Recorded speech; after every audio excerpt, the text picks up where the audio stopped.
పడగొడతాడు. మీ అందరూ చూసారా మనం పడగొట్టాడు? చూసారా అందరూ? పడగొడితే నందమూరి బాలకృష్ణ కొడితే పౌరుషానికి ప్రతీకగా ఉంటది.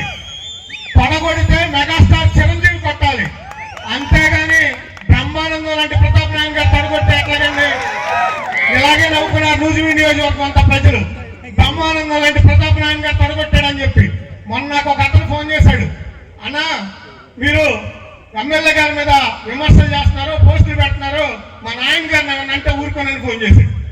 ఆయన మీ నాయన గారు అంటూ మీ నాన్న పేరు ఏంటని అడిగా. మీ నాన్న పేరు ఏంటంటే వెంకటేశ్వరరావు అన్నాడు.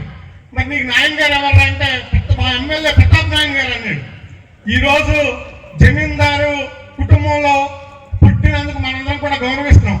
కానీ మనం బానిసత్వం ఎవరికి చేస్తున్నామో మనందరం కూడా తెలుసుకోవాల్సిన అవసరం ఉంది. ఆయన ఎవరికి నాయన అని మనందరం కూడా ఆలోచించాల్సిన అవసరం ఉంది. కాబట్టి ఈ తొడలు కొట్టే ఎమ్మెల్యేని ఓడించాలి. మనకి జమీందారులు కాదు కావాల్సింది, మనకి పెద్దపాలేరుగా పనిచేస్తానన్నటువంటి పాఠశాలని వారిని మనం అఖండ మెజారిటీతో గెలిపించుకొని అసెంబ్లీకి పంపించాల్సిన అవసరం ఉంది. ఆ వైపు మనందరం కూడా ఆలోచించాలని కోరుకుంటూ ఈ అవకాశం ఇచ్చినందుకు ధన్యవాదాలు తెలియజేస్తూ ముగిస్తా ఉన్నాం.